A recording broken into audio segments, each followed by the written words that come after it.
Assalamualaikum warahmatullahi wabarakatuh. Waalaikumsalam warahmatullahi wabarakatuh. Bismillahirrahmanirrahim. Alhamdulillahi rabbil alamin. Wassalatu wassalamu ala asyrafil anbiya'i wal mursalin sayyidina wa habibina maulana wa qurrati a'yunina Muhammadin wa ala alihi wa ashabihi wa man tabi'ahum bi ihsanin ila yaumiddin. Rabbi shrah li sadri wa yassir li amri wahlul 'uqdatam min lisani yafqahu qawli. Rabbi zidna ilma warzuqna fahma, amin ya rabbal alamin. Amma ba'du.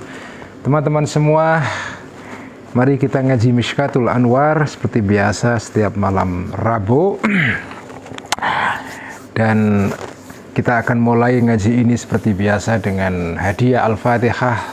Tentu saja pertama kita hadiahkan kepada junjungan kita Nabi besar Muhammad sallallahu alaihi wasallam, keluarganya, sahabatnya, para tabi'in, tabi'ut tabi'in, para syuhada, para aulia, para ulama, dan terutama kepada Sultanul Aulia Syekh Abdul Qadir Al-Jailani, kepada Imam Al-Junaid Al-Baghdadi, kepada para wali-wali yang mendirikan thariqah dan para wali-wali yang menyebarkan Islam di tanah Nusantara dan di Jawa.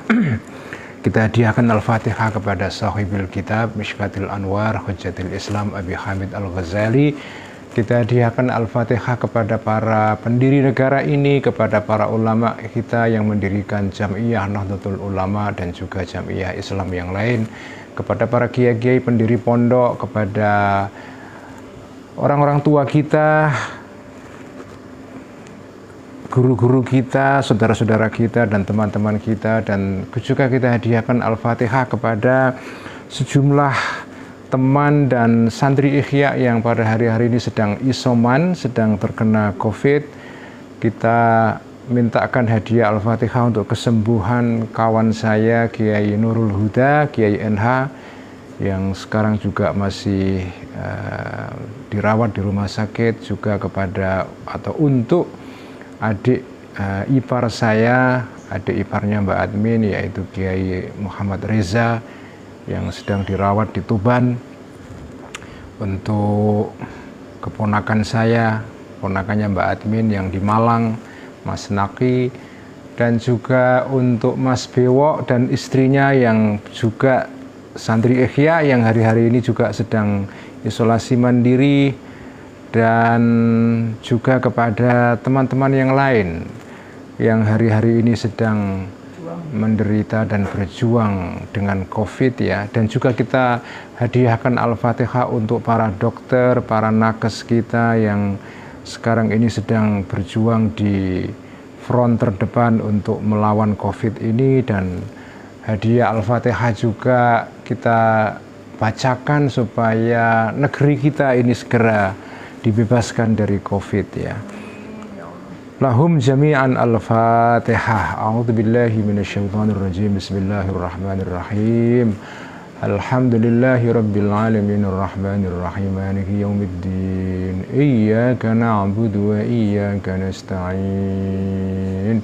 Ihdinas siratal mustaqim, siratal ladzina an'amta 'alaihim ghairil maghdubi 'alaihim waladdallin. Amin. A'udzu billahi minasyaitonir rajim. Bismillahirrahmanirrahim. Qala al-muallif rahimahullahu taala wa nafa'na bihi wa bi 'ulumihi fid dharain. Amin. Rabbi yassir wa a'in.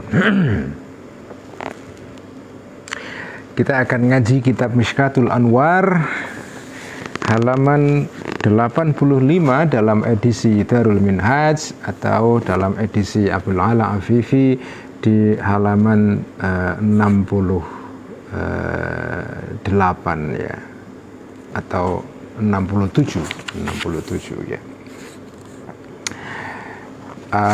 Yaitu kita sampai di wassaliku littariqi awalan yantahi ila ma darajatuhu darajatul kawakib. Ini di halaman 85 paragraf pertama ya, kitab Mishkatul Anwar ya.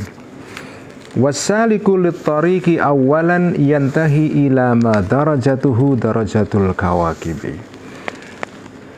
Ini kita masih berbicara mengenai soal bagaimana perlambang yang ada di Quran yang dipakai oleh Allah untuk menyampaikan satu pesan ya, itu bagaimana cara memahaminya itu ya. Wasaliku dan orang yang berjalan litoriki kepada jalan menuju Allah. Awalan pertama-tama, ini nanti kita akan bertemu dengan satu perlambang yang berdasarkan kisahnya Nabi Ibrahim di Quran ya. Seperti yang diceritakan dalam surat Al-An'am kalau tidak salah ya. Falamma janna alaihul lailu ra'a kaukaban. Ya, itu kisah perjalanan Nabi Ibrahim menemukan tauhid ya. Dikisahkan dalam Al-Quran dengan kisah yang sangat indah sekali. Falamma janna alaihil lailu ra'a kaukaban. Ketika Nabi Ibrahim itu masuk malam hari atau ya, ketika malam hari tiba, Nabi Ibrahim kemudian melihat bintang-bintang di angkasa itu.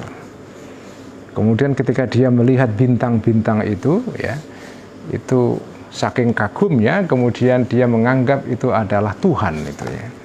Nah, orang-orang yang salik, orang yang berjalan, yang melakukan suluk kepada Allah itu mengalami proses yang kurang lebih sama dengan Nabi Ibrahim. Ketemu dengan pengalaman rohani yang hebat misalnya ya, gitu, ada pengalaman rohani yang luar biasa itu. Langsung dia mengira, wah ini puncak kewalian ini. Wah, langsung kesimpulannya begitu kan, karena memang pengalaman batin itu luar biasa, sedotannya itu dahsyat sekali. Begitu terjadi itu, kita langsung merasa ini seolah-olah puncak kerohanian. Puncak kerohanian. Ya ini yang saya cari selama ini. Ya samalah dengan orang yang belajar ilmu juga begitu kan. Orang yang baru mahasiswa S1 baru kenal dengan buku apa, ilmu apa, merasa sudah tahu segala-galanya. Langsung berkesimpulan, hadza rabbi. Wah ini pujaanku ini yang saya cari selama ini dalam hidup itu. Dia langsung berkesimpulan begitu. Begitu dia masuk tahun kedua, tahu ada ilmu yang lain lagi, buku yang lain lagi, kemudian dia mikir ya, oh ternyata yang kemarin itu belum ada apa-apanya itu ternyata ya. Falamma ra'a asy-syamsa bazighatan qala hadza rabbi hadza akbar. Nabi Ibrahim juga begitu. Begitu siang tiba, lihat matahari besar dan lebih besar daripada bintang-bintang dan rembulan. Kemudian dia berkesimpulan juga, ini baru ini pengalaman rohani yang top ini. Yang kemarin-kemarin itu apa? Itu hanya muqaddimah saja. Nah, begitulah. Ketika orang itu selesai S1 masuk S2, dia akan melihat pengetahuan-pengetahuan sebelumnya itu kelihatan kok begitu saja ya. Ternyata masih ada yang lebih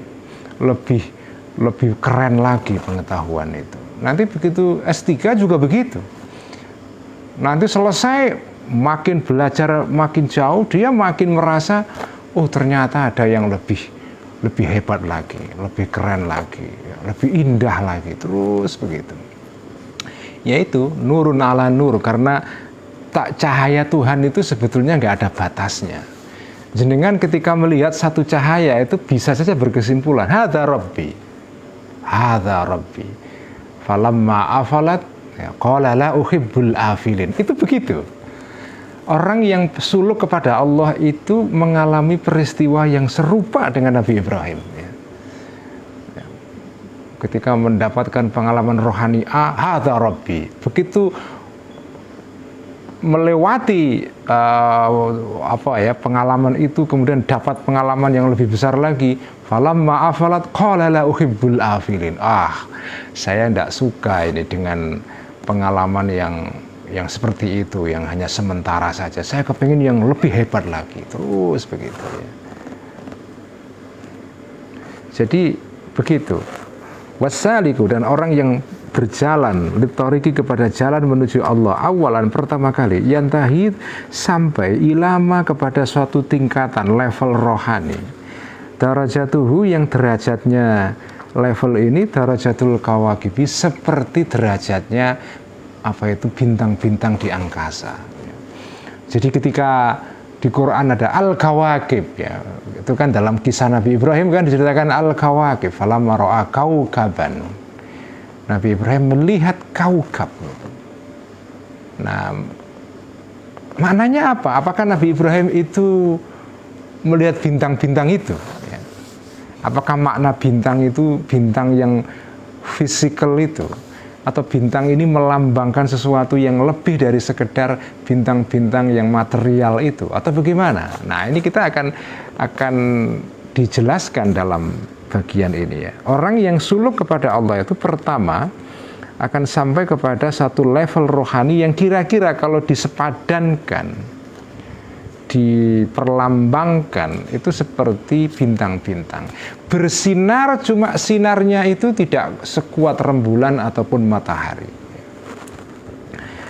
Fayattadihu, maka jelaslah lahu bagi orang ini isyraqu nurihi, ya, semburat cahayanya. Apa level tadi, ma tadi. Wayang kasyifu, dan menjadi tersingkap lahu bagi orang ini salik annal alama, sesungguhnya alam al-asfala yang ada di bawah alam materi ini, bi asrihi semuanya itu tahta sultanihi, di bawah kekuasaan dia, wa tahta isyraqi nuri, dan di bawah semburat cahayanya orang ini salik ini. Wa yattadhihu, dan menjadi jelas lahu bagi salik min jamalihi, dari keindahan, ya, kecantikannya level rohani tadi itu, wa uluwi darajati, dan tingginya derajatnya ma tadi itu, ma darajatu tadi itu, ya, ma sesuatu, fa'ilnya yattadhihu, ma sesuatu, yunada, yang dipanggil sesuatu ini, ya. Jadi dia mengalami pengalaman rohani dan kemudian saking gembiranya, begitu kan, orang itu ketika jiwa atau batinnya, rohaninya itu dapat sesuatu, itu teriak itu. Kalau dalam bahasa orang-orang barat itu ya eureka, eureka. Kalau teriakannya Nabi Ibrahim, fayaqulu, maka berkata orang ini, hadza rabbi, inilah Tuhanku itu. Kalau di barat ya eureka, saya menemukan sesuatu. Wah, kan. Kalau Nabi Ibrahim enggak, hadza rabbi, inilah Tuhanku. Maksudnya Tuhanku itu sesuatu yang menguasai diriku. Jadi hadza rabbi, ini dari sini kita kemudian baru bisa memahami lebih dalam lagi pernyataan Nabi Ibrahim dalam Al-Qur'an itu. Ketika Nabi Ibrahim mengatakan hadza rabbi, itu apa maksudnya itu?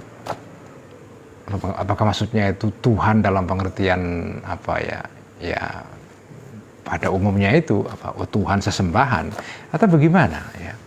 Atau hadza rabbi itu artinya adalah seperti diterangkan dalam pasal sebelumnya, ya kan, diterangkan di sebelumnya itu bahwa alam itu kan dua, ada alam ulwi sufli, alam atas, alam bawah. Alam bawah ini alam materi, alam atas alam ghaib, alam yang tidak kelihatan. Nah, di sana itu ada makhluk-makhluk cahaya. Jadi ada maujudat nuroniyah, ya, sesuatu yang bercahaya, itu malaikat, ya, malaikat itu. Nah, malaikat ini itu dalam satu istilah disebut dengan Rabbun. Rabbun itu. Rabbun itu kalau makna pada umumnya ya Tuhan, ya. Jadi mereka ini Tuhan dalam pengertian seperti orang Hindu mengatakan dewa itu, ya, dewa. Nah, Allah itu kan disebut Rabbul Arbab, Tuhannya para Tuhan-Tuhan, ya, Rabbul Arbab. Itu kan salah satu nama Allah kan Rabbul Arbab, Tuhannya para Tuhan-Tuhan. Maksudnya apa? Rabbul Arbab itu ya Tuhan itu adalah Tuhannya para malaikat-malaikat ini. Nah, ketika Nabi Ibrahim mengatakan berteriak hadza rabbi, itu apa maksudnya? Apakah hadza rabbi itu artinya adalah Tuhan sesembahanku, atau Tuhan dalam pengertian malaikat-malaikat itu? Ya. Nah, ini dari keterangan ini kemudian kita dari keterangan Al-Ghazali ini ya kita bisa memahami pernyataan Nabi Ibrahim itu dengan pemahaman yang mungkin jauh lebih baik, ya. Maknanya hadza rabbi itu kira-kira adalah Yaitu ketika orang suluk menuju Allah mendapatkan pengalaman, yang pengalaman itu statusnya itu, tingkat cahayanya, kecemerlangannya itu seperti cahaya bintang, terang tapi tidak terlalu terang. Itu teriak dia itu. Ya samalah dengan jenengan kalau nulis novel atau nulis karangan atau apa ya, dapat ide itu langsung teriak, wah gembira sekali kan. Orang kalau yang ahli ngarang, yang ngarang apapun ya, dapat ide itu pasti gembiranya itu luar biasa. Seperti gembiranya Nabi Ibrahim mendapatkan pengalaman ini, sampai teriak hadza rabbi itu. Hadza rabbi, inilah yang saya cari itu. Nah, tapi karena sama dengan orang belajar itu kan berkembang, berevolusi.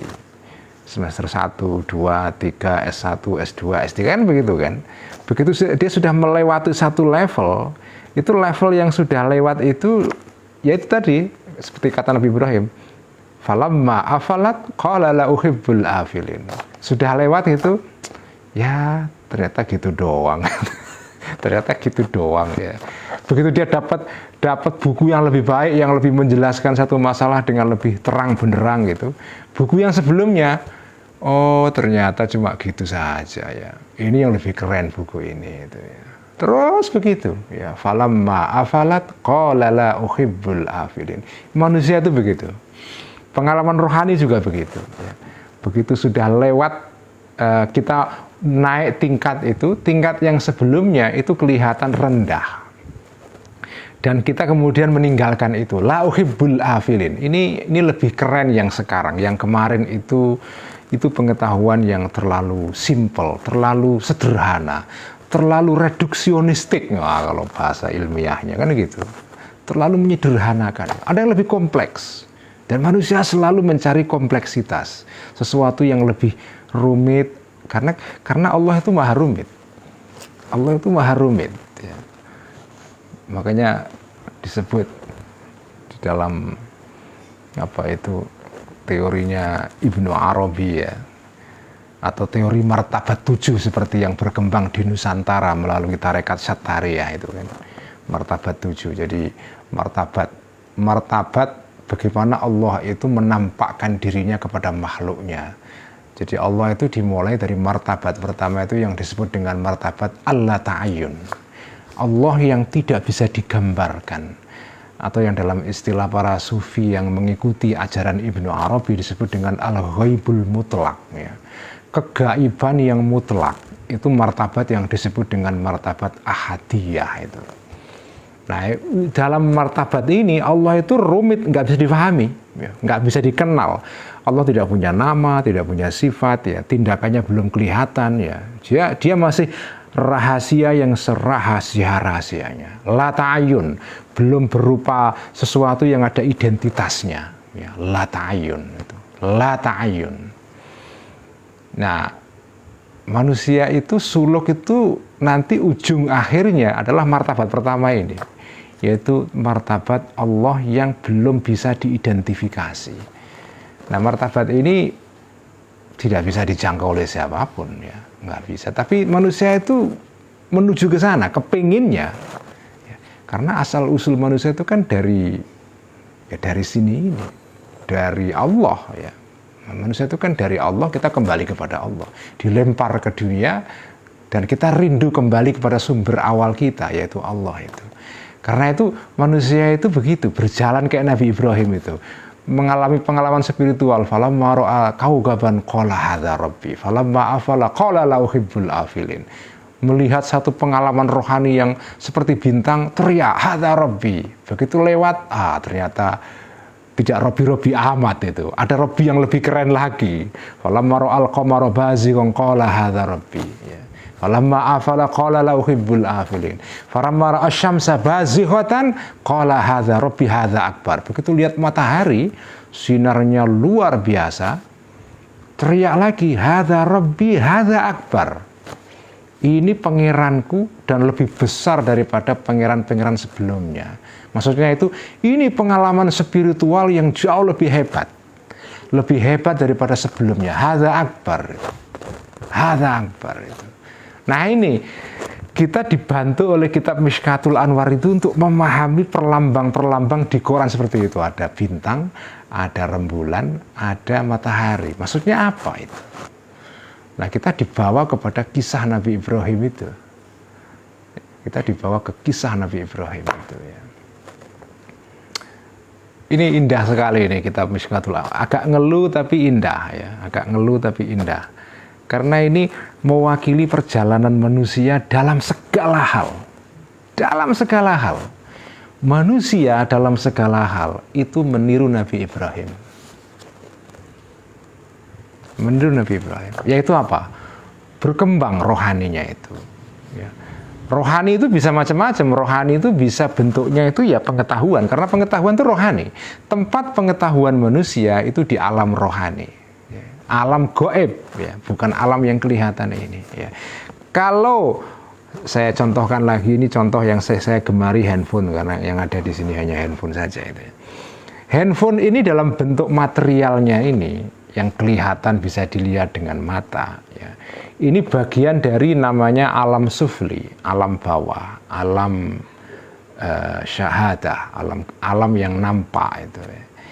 Tetapi ketika handphone ini masuk ke rohani kita, ke pikiran kita sebagai pengetahuan, ya.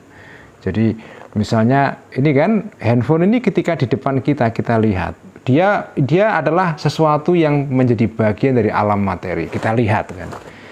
Nah, ketika handphone ini kita singkirkan dari depan kita taruh ini, nah kelihatan lagi mata kita nggak lihat lagi handphone tadi. Handphone yang tadi berupa sesuatu yang material ditransformasikan, diubah menjadi informasi, gambar yang kalau mengikuti teorinya para filosof muslim seperti Ibnu Sina dan diikuti juga oleh Imam Ghazali dalam banyak kitabnya termasuk dalam Ihya ya. Jadi ingat ya, Imam Ghazali itu mengkritik Ibnu Sina tapi juga memakai Ibnu Sina ya. Jadi ketika kita melihat handphone itu, terus kita singkirkan handphone itu, gambar handphone itu tercetak di dalam satu tempat di dalam rohani kita, yang di dalam filsafat Islam zaman dulu disebut dengan al-khoyal. Al-khoyal itu kalau di dalam teknologi informasi itu kira-kira ya seperti seperti memori, ya, memori, tempat menyimpan informasi. Nah, memori ini nanti disedot, dinaikkan ke level berikutnya untuk diproses, ya. Diproses di sistem pemrosesan, prosesor, ya. Program kalau di komputer ya, programnya macam-macam, bisa Windows, bisa iOS, bisa macam-macam kan. Ada alat untuk memproses data ini. Data yang tersimpan di memori dikeluarkan di level berikutnya, diproses sehingga menjadi data yang bisa kita baca di layar di layar komputer kan, berupa buku-buku PDF Mishkatul Anwar yang dikirim oleh Pak Lurah ya, disimpan di memori. Begitu sudah disimpan di memori, diambil, disedot ya, dimasukkan, diproses sehingga bisa muncul di layar komputer, kita baca buat ngaji gitu kan. Nah, begitu juga rohani manusia itu punya tingkatan-tingkatan begitu. Pengetahuan itu rohani. Nah, pengetahuan manusia itu juga bertingkat-tingkat. Begitu orang dapat pengetahuan yang memuaskan dia teriak saking gembiranya. Teriak. Wah, orang mahasiswa lagi kepengen nyari tema untuk disertasi gitu, dapat tema terus diterima promotornya, wah seneng banget teriak, alhamdulillah saya diterima proposalnya gitu. Nah, itu sama dengan kira-kira kalau mau disetarakan dengan proses yang dialami Nabi Ibrahim. Falamma ra'a kaukaban qala hadza rabbi, falamma afalat qala la uhibbul afilin. Nah, oke, sekarang kita teruskan ya. Tsumma idza tadhaha. Kemudian ketika menjadi terang, jelas lahu bagi Salik tadi, pengalaman atau level fauqahu yang di atas pengalaman yang pertama atau level yang pertama tadi itu. Mimma berupa pengalaman rohani ya. Rutbatuhu yang tingkatannya ma ini, rutbatul qamari adalah tingkatannya rembulan. Dari sudut kecahayaannya lebih kuat daripada bintang, sehingga dia mirip rembulan. Ra'a, maka orang ini akan melihat ufulal awali, hilangnya pengalaman yang pertama. Karena kan sama, rembulan itu ketika muncul di angkasa, itu bintang-bintang yang sinarnya semula ketika belum ada rembulan itu kelihatan, begitu rembulan datang dia hilang, ya, hilang karena sinarnya dikalahkan oleh rembulan. Jadi seperti Nabi Ibrahim, orang ini ro'a akan melihat ufulal awwali, sirnanya atau surupnya. Apa surup itu? Apa surup itu apa ya? Apa surup itu Mbak Admin bahasa Indonesianya? Surup apa ya lengsernya pengalaman yang pertama fi maghribil huwi, di dalam maghrib yaitu berupa turun, artinya turun itu tenggelam sebagaimana sinar bintang-bintang itu tenggelam karena adanya sinar rembulan itu ya. Nah, turun atau tenggelamnya ini bil idhofati, dalam relasinya, dalam hubungannya ila ma fauqahu, kepada sesuatu yang di atasnya dia, yaitu apa? Rembulan itu ya. Rembulan itu status sinarnya, cahayanya lebih kuat di atasnya kaukab atau bintang tadi itu. Nah, ketika orang ini mengalami pengalaman ini, faqala, maka akan teriak orang ini, akan berkata, la uhibbul afilin. Saya tidak menyukai orang-orang yang lengser. Saya tidak menyukai sesuatu yang hilang. Yang saya sukai adalah sesuatu yang terus hadir. Bukan yang hilang, redup, ya, lengser, surup, ya, surup itu. Surup itu apa akibat dari surup itu? Gelap kan? Gelap. Nah, kalau gelap orang takut, nggak suka itu. Orang suka cahaya karena cahaya terang itu membawa harapan. Ya. Begitu terang orang senang, begitu lihat gelap angker, takut, karena di dalam gelap itu ada misteri yang orang tidak tahu. Manusia selalu tidak suka atau cemas kepada sesuatu yang tidak bisa dijelaskan.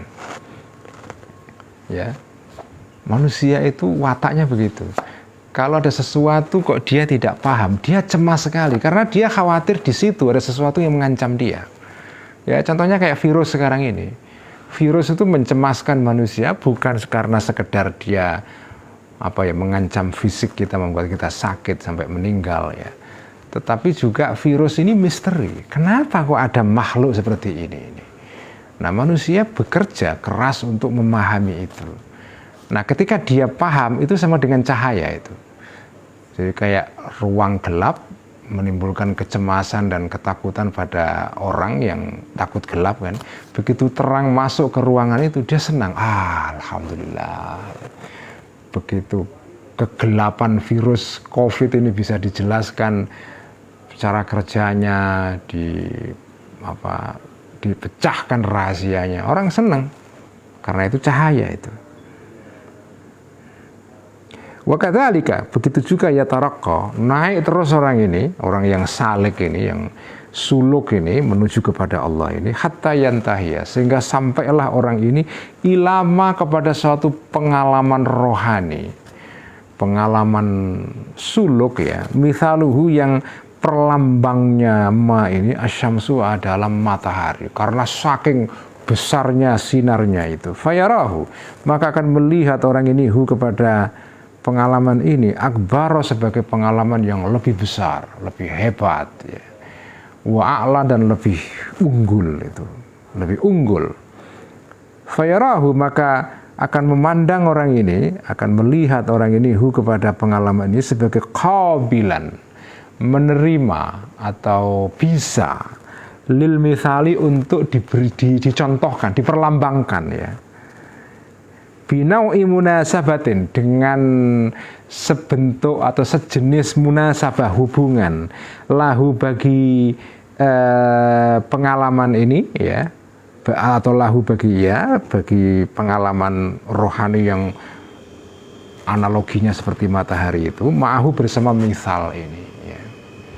Setiap pengalaman yang jenengan alami di dalam dunia rohani, ya, itu bisa jenengan kasih perlambang.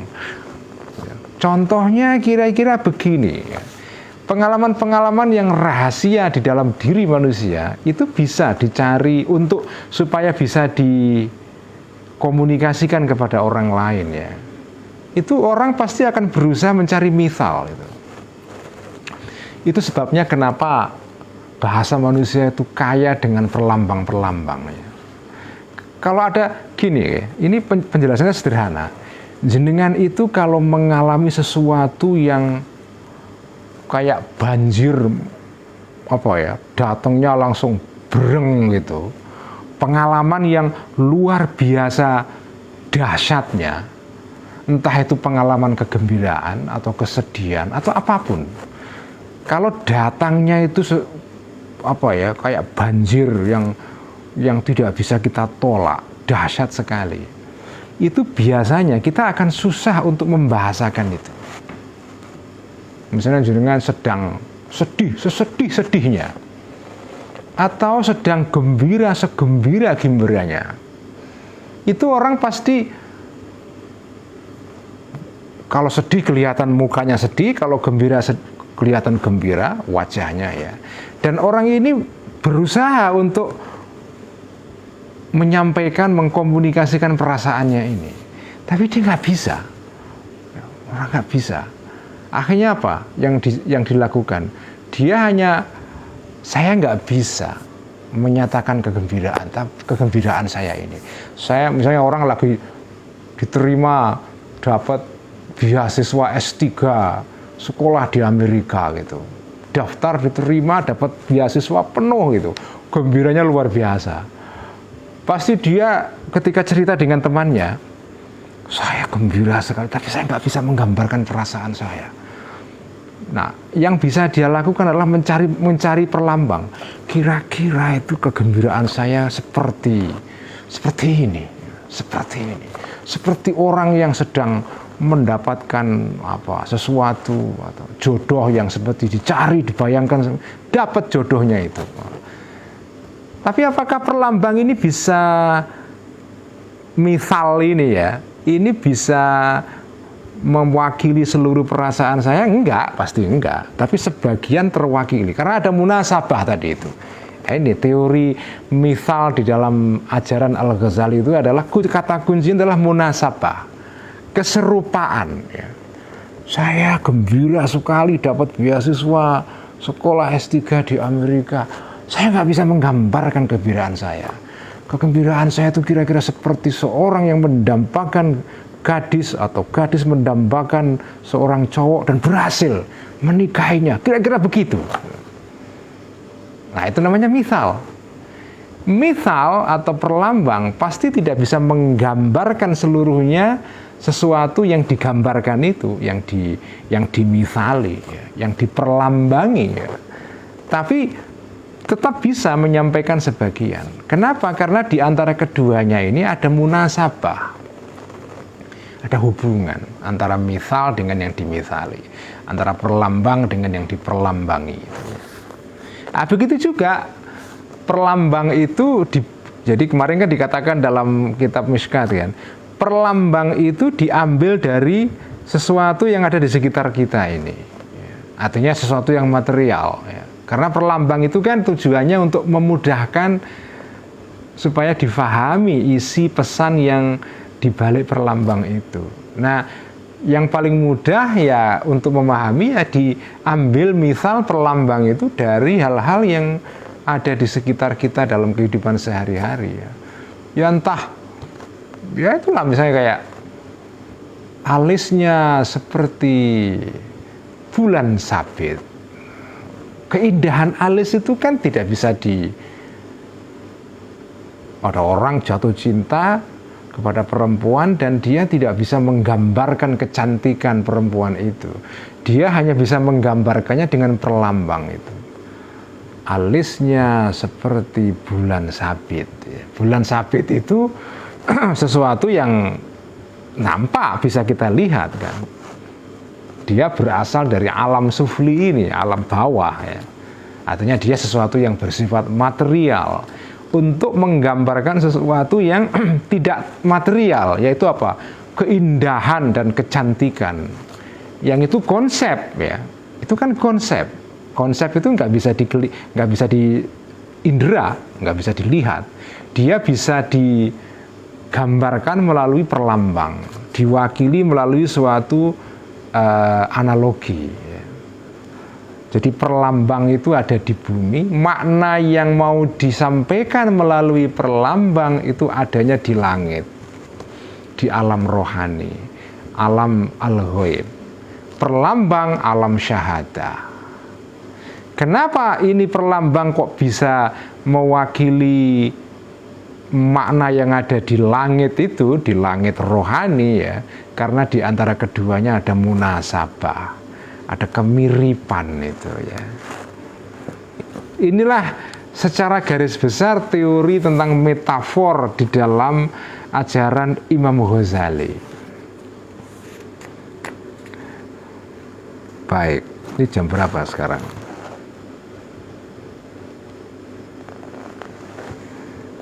Oh, masih jam 8:30, masih lama ya. Kayaknya udah lama ngajinya, baru jam 8:30 ya. Agak ngeluh nih, agak ngos-ngosan ngasih miskat ini. Tapi udah kita nikmati saja. Jadi begitulah, kita semua ini menapak tilasi jejak-jejak Nabi Ibrahim. Ya. Makanya Nabi Ibrahim disebut sebagai Abul Anbiya, ya. Bapaknya para nabi, dan bapaknya kita semua pada dasarnya. Maksudnya bapaknya kita semua yang menjalani suluk, menjalani jalan rohani. Itu Nabi Ibrahim ini. Jadi perjalanannya itu begitu dapat pengalaman langsung seneng. Oh, hadza rabbi. Falamma afalat, oh ternyata kok itu belum seberapa ya. Ternyata ada yang lebih hebat lagi. Begitu ya.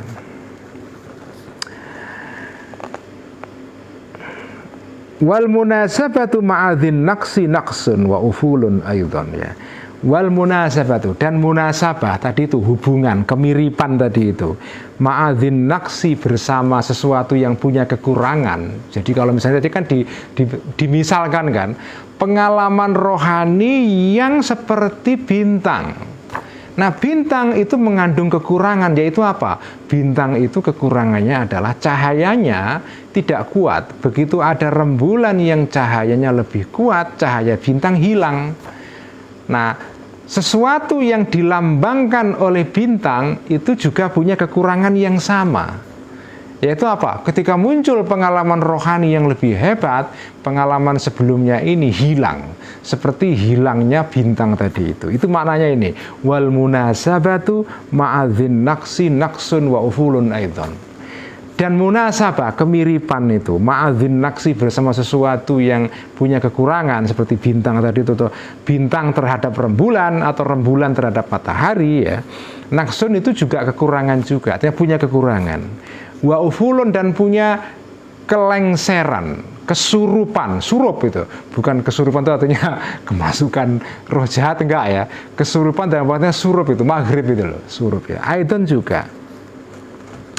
Nah, faminhu, maka dari sinilah orang ini yaqulu akan mengatakan salik tadi itu berdasarkan perjalanan rohaninya itu ya.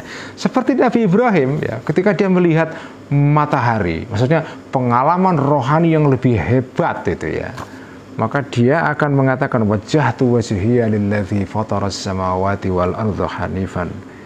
Ya. Wajjahtu wajhiya, akan menghadapkan aku, wajhiya, rohaniku, maksudnya wajahku itu artinya rohaniku, lillazi, kepada zat Tuhan fataras samawati wal ardha, yang menciptakan langit dan bumi, hanifan, secara condong kepada Tuhan itu ya. Wajjahtu wajhiya lillazi. Nah, nantinya akan diterangkan makna alladzi ini. Inilah asiknya ngaji tasawuf yang falsafi ya, begini ini ya. Jadi kalau ihya itu saudara-saudara itu tasawuf akhlaki.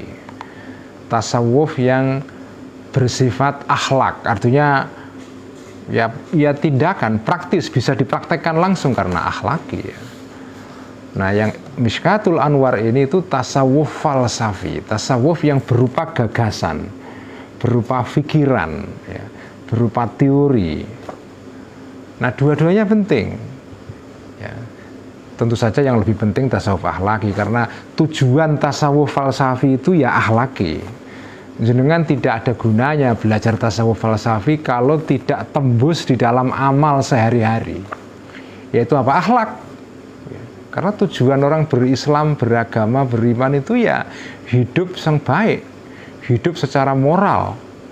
Gak ada gunanya jenengan belajar tasawuf falsafi, konsep, teori apa, tapi amalnya nggak karu-karuan. Tetapi amal itu kalau dibarengi dengan konsep yang benar, itu mutunya lebih baik. Artinya kualitasnya itu lebih baik. Ibarat kalau bikin kopi gitu, ya sama-sama kopi ya, sama-sama kopi, tapi kan ya beda lah ya. Kopi sasetan dengan kopi yang dibuat dengan proses yang, ini Mas Bewo ada ini ngaji ini ahli bikin kopi ini Mas Bewo ini punya kafe dia. Ya beda lah, kopi sasetan ya memang lebih cepat disuguhkan yang sasetan itu. Tapi rasanya tentu beda dengan kopi yang disuguhkan dengan proses yang agak sedikit rumit ya.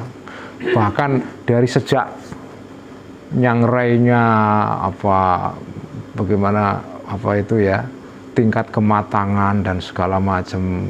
Wah, itu macam-macam itu ya. Itu nanti hasilnya akan beda. Nah, begitu juga pengalaman rohani itu. Ada yang pengalaman yang karena melalui proses yang susah sekali ya, itu rasanya lebih enak. Rasanya lebih dirasakan dalam diri kita lebih enak. Nah, akhlak itu ya, itu kalau dilandasi oleh ini seperti ini, ada tasawuf falsafi melalui kitab Mishkatul Anwar ini, itu lebih rasanya beda. Sama-sama kita berbuat yang baik, akhlak ya baik itu.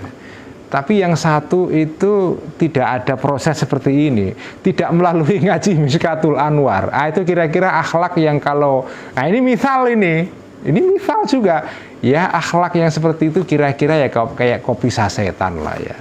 Ya kopi ya akhlak, cuma sasetan. Nah, tapi kalau akhlak itu didasari oleh pengetahuan ya, ada akidahnya, imannya, ada tasawuf falsafinya, ada ngaji Mishkatul Anwarnya.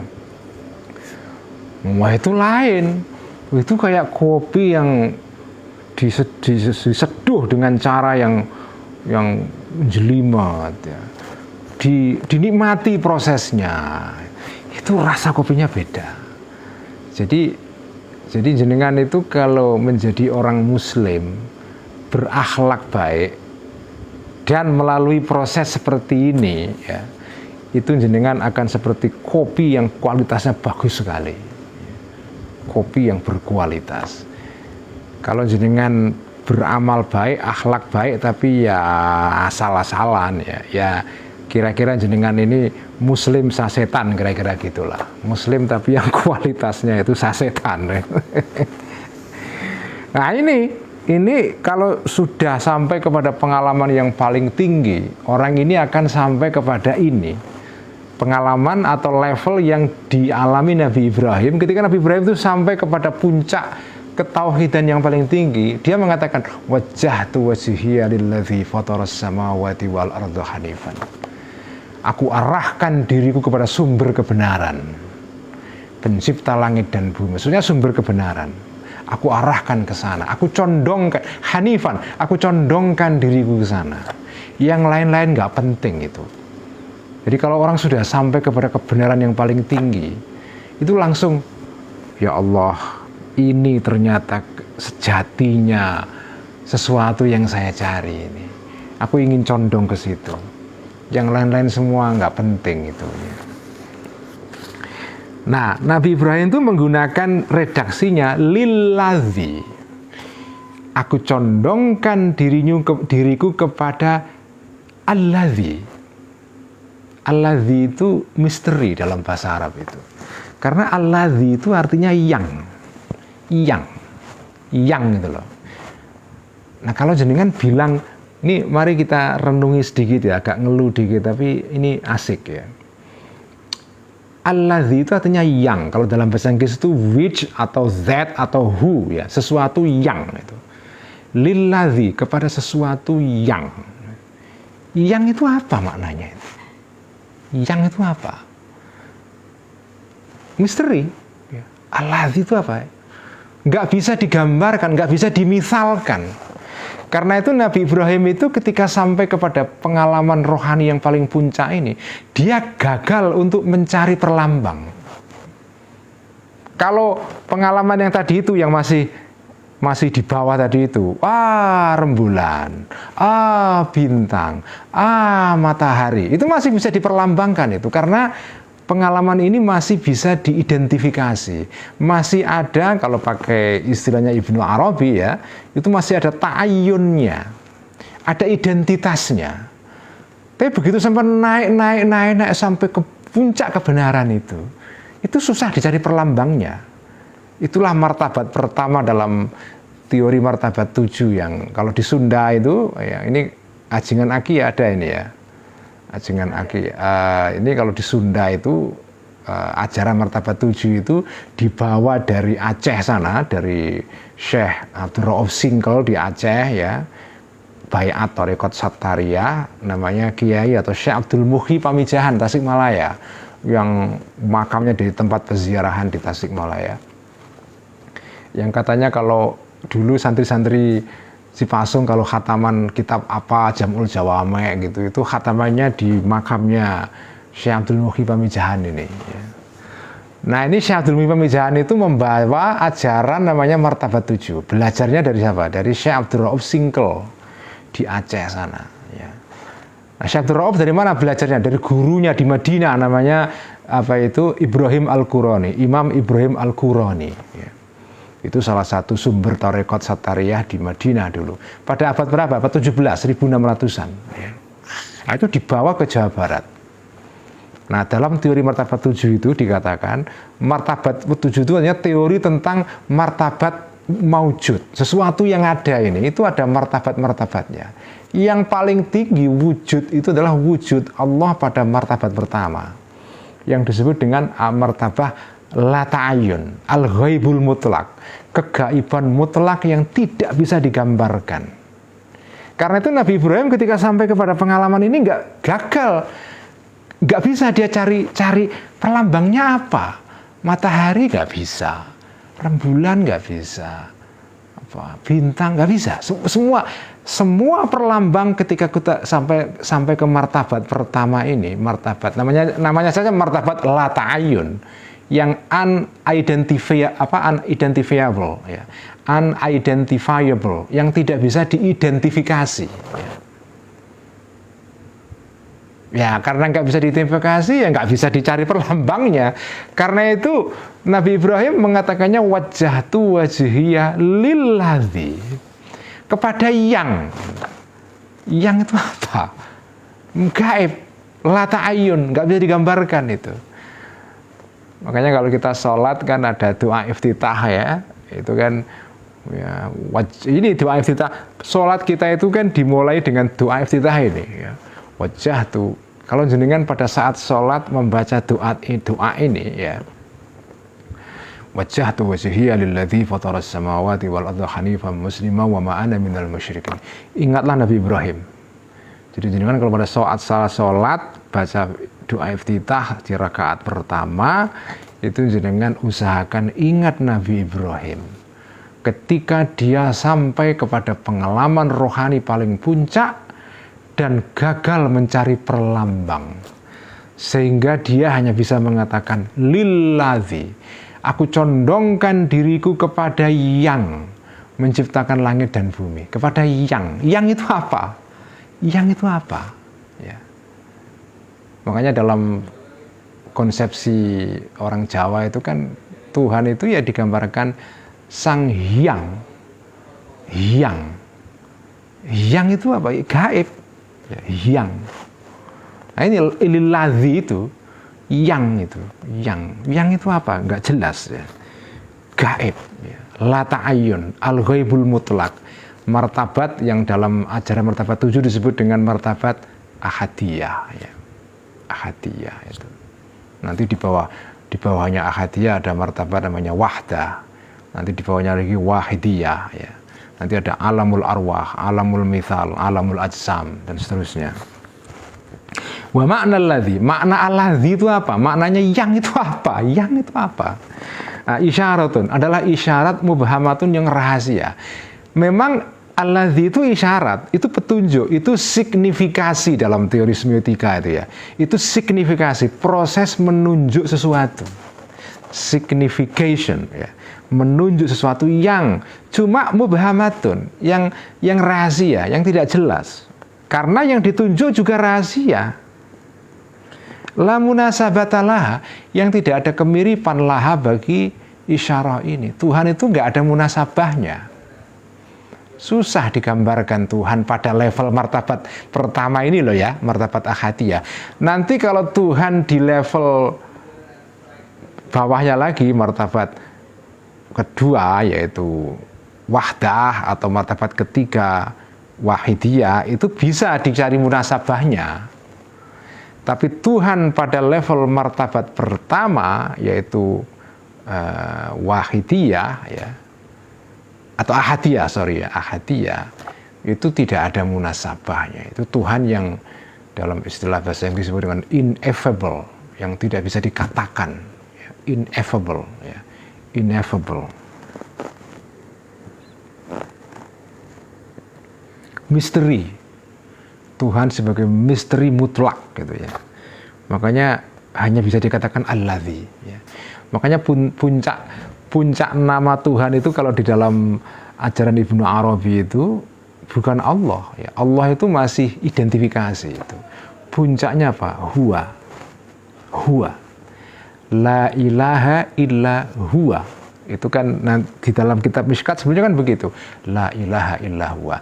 Kalau tauhid yang tingkat bawah itu la ilaha illallah. Tapi kalau tauhidnya orang yang seperti Nabi Ibrahim ini sampai ke tingkat rohani yang paling puncak, itu bukan lagi la ilaha illallah. La ilaha illa huwa. Tidak ada Tuhan kecuali Dia. Kenapa kok Dia? Karena susah digambarkan, susah dinamai, susah diidentifikasi, susah diberi kode, susah dikatalogisasi, itu nggak bisa itu. Karena itu dia martabatnya di tingkat pertama, martabat ahadiyah, la ta'ayyun, al-ghaibul mutlak ya.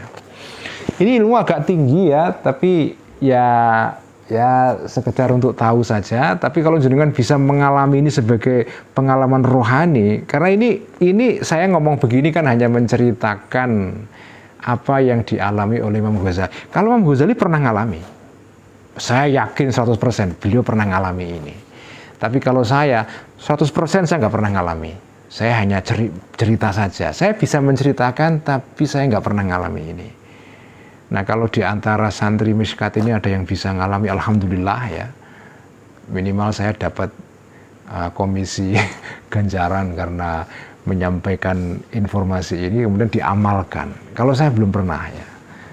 Susah ini jangan dikira loh ya, ilmu Mishkat ini ilmu abal-abal ini ilmu. Imam Ghazali itu sampai kepada kitab Mishkat ini dia harus mengalami proses uzlah pertapa 10 tahun. 10 tahun. Ini bukan 10 tahun yang sambil main Facebook, main Twitter, bukan begitu. Ini 10 tahun murni uzlah. Ya. Nggak ada yang lain-lain. Nggak ada distraksi. Jadi pengalaman rohaninya dahsyat sekali. Dahsyat sekali. Nggak bisa digambarkan lah, pokoknya nggak bisa digambarkan lah ya. Jadi makna alladzi itu isyaratun mubhamah. Idza qala qailun, karena kalau jika mengatakan seorang ini ya, misalnya bertanya, ma mithalu mafhumil ladzi. Jadi ada orang kemudian dia mengalami pengalaman rohani yang dahsyat sekali, dia nggak bisa menggambarkan, hanya sekedar mengatakan alladzi, yang itu. Kemudian ditanya orang ini, atau dia nanya, dia kepingin membahasakan pengalamannya itu, lalu tanya, ma mithalu mafhumil ladzi, apakah perlambang untuk konsep alladzi itu kira-kira apa? Yang itu perlambangnya apa? Maka orang ini susah pertanyaannya dijawab. Lam yutasawwar, maka tidak bisa digambarkan. An yujaba anhu, untuk dijawab. Gimana menggambarkan sesuatu yang tidak tergambarkan? Gimana coba? Ya nggak bisa. Yang paling bisa dilakukan ya sudah membuat atau mengatakan konsep itu dengan istilah atau penggambaran yang sifatnya generik, umum. Alladzi, itu aja udah. Alladzi itu ya. Nah, karena itu fal munazzahu, maka zat atau Tuhan yang dibersihkan dari, yang dibebaskan dari segala mithal, dari segala perlambang, fal munazzahu, maka Tuhan yang dibebaskan an kulli munasabatin, dari setiap kemiripan atau relasi. Ini adalah huwal awwalul haqqu. Inilah Tuhan yang maujud pertama al-haqqu, yang menjadi kebenaran yang sejati. Yang dalam teori martabat 7-nya Syekh Abdul Rauf Singkel itu adalah martabat pertama yang disebut dengan martabat ahadiyah itu. Kalau ada teman-teman yang kepingin belajar teori tentang atau ajaran martabat 7 ini, itu ada satu kitab yang dulu pada abad 17 terutama ya, itu populer di Nusantara. Itu kitab judulnya dikarang oleh seorang sufi dari India, namanya Syekh Muhammad Ibn Fadlullah Al-Burhanpuri, yang nulis kitab judulnya At-Tuhfah Al-Mursalah ila Ruhin Nabi, yang syarahnya pernah dikaji oleh Profesor Oman Fathur Rahman melalui ngaji ngariksa, yang juga disiarkan melalui online juga, ada di YouTube ya. Jadi kan kalau kepingin tahu tentang teori martabat 7, silakan mengikuti, silakan cari Oman Fathur Rahman, ini profesor ahli tentang ajaran ini ya, yang ngajar di UIN. Itu dia pernah ngaji puasa kemarin ini, ngaji kitab Ithafuz Zaki bisyarhi At-Tuhfah Al-Mursalah ila Ruhin Nabi. Jadi kitab syarahnya At-Tuhfah Al-Mursalah itu. Nah, At-Tuhfah Al-Mursalah ini kitab pendek sekali, tapi meringkaskan ini ajaran mengenai martabat 7 ini, yang kalau jenengan pernah belajar kitab itu, memahami ini akan lebih enak ya. Jadi alladzi itu apa? Kalau ada orang nanya, kalau ada orang sudah pernah mengalami pengalaman dahsyat rohani, tapi dia nggak bisa menyampaikan karena bahasa manusia itu tidak sampai itu. Lalu dia tanya, Tuhan yang seperti itu alladzi itu apa perlambangnya itu? Susah dijawab karena nggak ada perlambang lagi. Perlambang-perlambang yang berasal dari alam musyahadah ini, ya, dari alam materi ini, tidak cukup untuk bisa menggambarkan Tuhan yang seperti itu. Yang itu ya. Itu kan susah itu apa? Ya itu pokoknya. Karena ini apa? Karena ini adalah al-haqqul al-awwal ya, kebenaran yang pertama, martabat ahadiyah yang la ta'ayyun, yang al-ghaibul mutlak itu ya.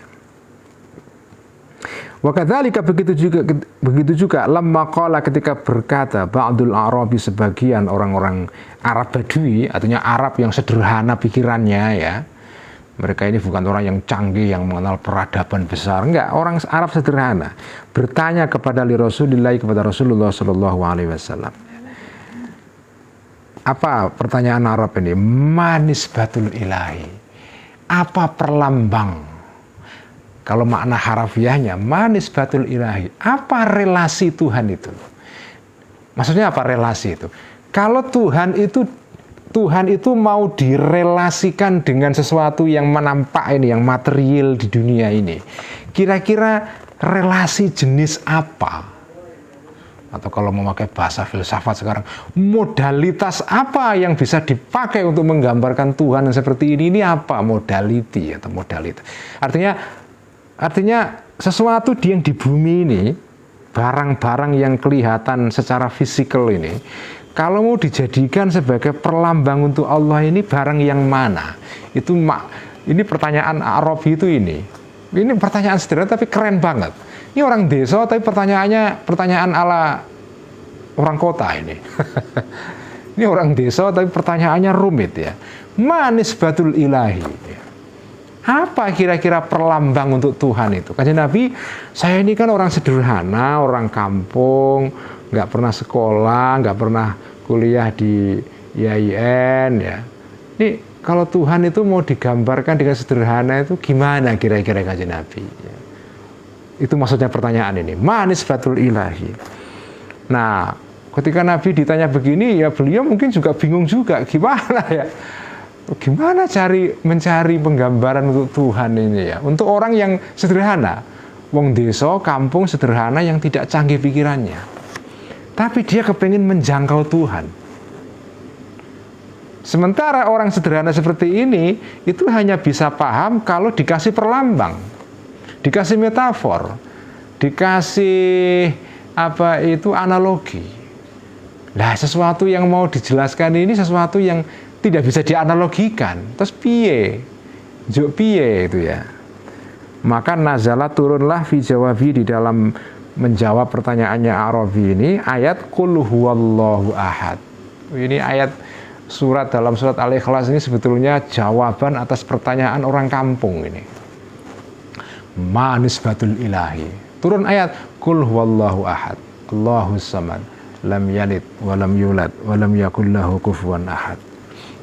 Kalau jenengan cermati jawaban Quran ini, ya, itu sebetulnya agak kurang nyambung. Kan orang Arab ini nanya, Tuhan itu kalau mau dikasih perlambang itu apa kira-kira Kanjeng Nabi? Apakah Tuhan itu seperti matahari, kayak dalam pengalaman Nabi Ibrahim tadi itu? Apakah kira-kira seperti matahari, seperti rembulan, atau apa kira-kira?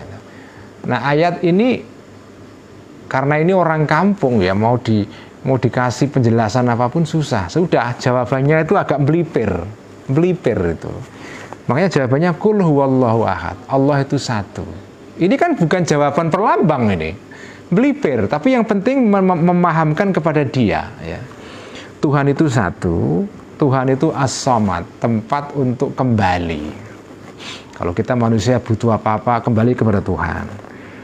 Tidak punya anak, tidak memperanakkan dan tidak punya anak, dan juga tidak diperanakkan, dan dia tidak punya walam yakullahu kufuwan ahad. Dia tidak punya sesuatu yang bisa disebandingkan dengan Tuhan ini, tidak punya bandingan, tidak punya komparasi, karena Tuhan itu uncomparable.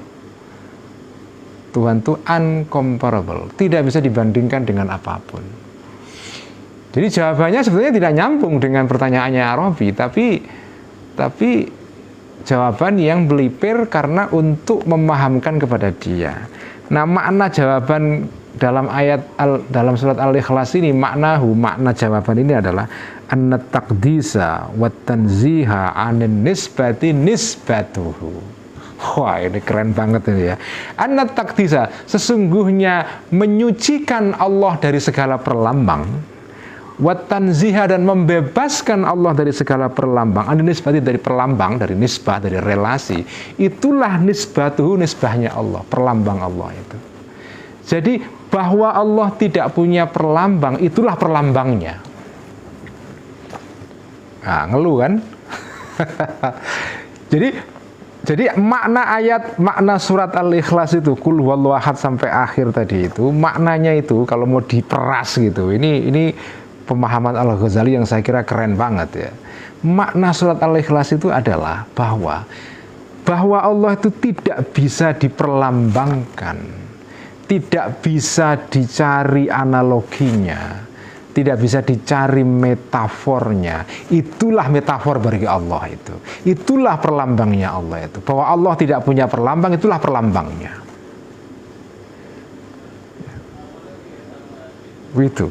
Itu makna surat Al-Ikhlas ya. Sekian ngaji Mishkatul Anwar, nggak usah banyak-banyak ya, nanti malah tambah ngeluh. kita teruskan minggu depan. Kita tutup dengan seperti biasa sholawat tibbil qulub, diniati untuk menjaga diri kita dari wabah ini ya. Allahumma salli ala sayyidina Muhammadin tibbil qulubi wa dawaiha wa afiyatil abdani wa shifaiha wa nuril absari wa dhiyaiha wa ala alihi wa sahbihi wa sallim. Allahumma salli ala sayyidina Muhammadin tibbil qulubi wa dawaiha wa afiyatil abdani wa shifaiha wa nuril absari wa dhiyaiha wa ala alihi wa sahbihi wa sallim. Allahumma salli ala sayyidina Muhammadin tibbil qulubi wa dawaiha wa afiyatil abdani wa shifaiha wa nuril absari wa dhiyaiha wa ala sahbihi wa sallim. Sekian, wassalamualaikum warahmatullahi wabarakatuh.